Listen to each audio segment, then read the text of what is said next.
My name is Nickel, and we now have the comic for Roadhog. Previously, we were talking about the preview to that comic because we had the first two pages, and one of the things I said while discussing it was that I was most interested in seeing if there was any information on the Queen. And luckily, the Queen actually was mentioned in here, but it seems like it leads to more questions than answers. So in this video, I'm going to go through some observations and talk about what it might mean for the Queen of Junkertown. So starting from the top, it is interesting that we see Roadhog's actual thoughts, because if you guys remember, in the last video, I talked about how many times there's been content for Junkrat and Roadhog outside of the game itself, because they already have their very own comic. They were featured during the Somber ARG, a momentincrime.com. They had their own mini animated short, The Plan, and they were featured in the Halloween comic. But for the most part, we never really get to see what Roadhog is actually thinking. And in this one, we actually get to see some of his inner thoughts. So the big question right away is, what did Roadhog do to the Queen that made her dislike him? Because in the comic, there's several references to this. We were also introduced to a new character named Bruce, who used to be an engineer, but now seems to be the one who's supplying him with the gas containers he uses during Take a Breather. And if you didn't notice on Junkertown the map, we actually have Bruce's rec yard there. So it's kind of cool to see the comic tying directly into the map itself. Another instance where that happens is the pub where the brawl takes place in the comic is called the Wolf's Wood and is also on the map. It seems like the first spawn point on the attacker side, Roadhog and Junkrat's hideout, is the same house where Roadhog is at the start of the comic, because the building looks the same and has the same sign with the crown on top and the red arrows. But in the comic, the area surrounding the house seems a lot more empty and has a mountain in the back. But in the map,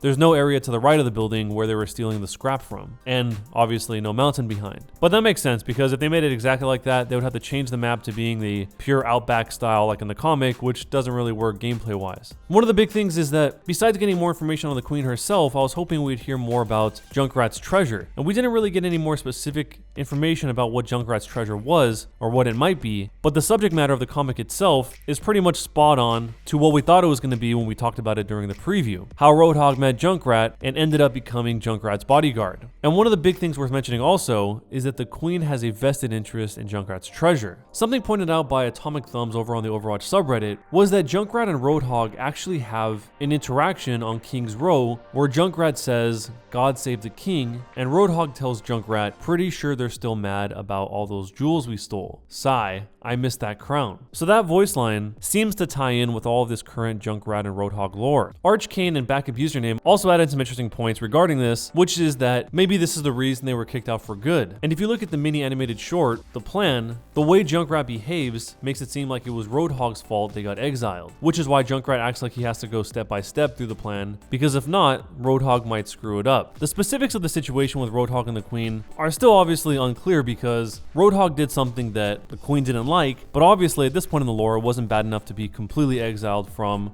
Junkertown. So in the panel where Roadhog's approaching the gate of Junkertown, they tell him, "Hope you're not armed, Roadhog. The Queen ain't give you any permission to carry here." So obviously he's not able to carry there, but at the same time he's not hated so much that he's turned away. And as soon as he enters Junkertown, Roadhog talks about the fact that he hates the place and that the Queen and her people can have it. Bruce also mentions to Roadhog that if he doesn't pay taxes, the Queen will send people to him to collect. So it's not like Roadhog specifically is being discriminated against. So it's a little bit hard to tell if that's just how the Queen is towards everyone, or if it's because Bruce and Roadhog come from a similar situation. So when we get to the bar, it does seem like these guys are actually working for the Queen, or else why would Junkrat say that he would be thrilled to tell the Queen about a treasure if he had it? Because obviously these guys weren't directly representing the Queen. He would make those same statements about them instead of about the Queen. One of the things that's cleared up pretty straightforwardly is the fact that the Queen does know something about Junkrat's treasure, because one of the lackeys here say that, "You've run your mouth too many times, Junkrat. The Queen knows you're hiding something." So even if she doesn't know it's treasure exactly, she's still suspicious of Junkrat in general, to the point where the lackeys start physically threatening Junkrat. And before Roadhog gets involved, one of those guys tells Roadhog, "The Queen don't like you." But at this point, it doesn't seem like she likes very much of anyone. She's coming after Junkrat. Bruce seems to think the Queen has something against him, especially when he doesn't pay his taxes. And if the message from the gate wasn't clear enough, the goon here straight up just says, "The Queen doesn't like you, and don't think she's forgotten about what you did." So that kind of ties into what we talked about earlier, where what could be the thing that was bad enough that the Queen would hold this grudge against him, but not so bad that they wouldn't let him in the city at all. So anyway, this was a very short comic, and we didn't really get the cold, hard answers about the queen we wanted to, other than bits of information about who she especially doesn't like. Compared to a few of the other comics, this one actually gave us less information than I was hoping for, especially when you look at the most recent comic, Masquerade. Obviously, Masquerade tied into Chateau Guillard, so we got some information on both ends, but as a whole, there was a lot more there than there really was here. Because other than a few whisperings about the queen, most of this we already knew. We knew that Roadhog was going to be splitting the treasure with Junkrat in exchange for being his bodyguard, that they're both from this area, that these sections of the map exist because we now have the map, and that this whole scavenging lifestyle is just a part of modern day Australia, at least in the section that was destroyed because of the Omnium. So ultimately it boils down to the big question of what is the queen's motivation? What does the queen want? If we look back at Doomfist as a character, that was spelled out pretty clearly. He wanted to evolve humanity through conflict, so he creates all these situations and tension between Omnics and humans in order for humans to have to go through hardship and become stronger. That was his motivation. But in terms of the queen, of course she wants more money, because that's what we can probably assume that she's hassling Junkrat for, that treasure, unless that treasure is something more than just monetary value. If you guys remember back to the very first Overwatch comic with McCree, we still haven't had a follow-up to what exactly was in that box that Talon wanted that McCree threw out the window in order for them to chase after. Some people think that whatever that box was related to Junkrat's treasure, but we still don't have any information really on what that is. And one of the things I guess you could say is a counterpoint to the queen just wanting more money is the fact that if you look on the map, she has a whole McScrooge style room full of gold. So would more treasure really motivate her more than the hope of it being something else? Maybe that something else is what will help rebuild Junkertown, since that appears to be the goal as well. Or maybe it will just make her more powerful. Let me know down below in the comments if you guys picked up on any details that would help answer this question of what the queen actually wants. We've broken a lot of information down here, so based on that, let me know what your best educated guess is. If you guys ended up enjoying this video, let me know by leaving a thumbs up and subscribing to the channel. But either way, thanks a lot for watching, guys, and I'll see you next time.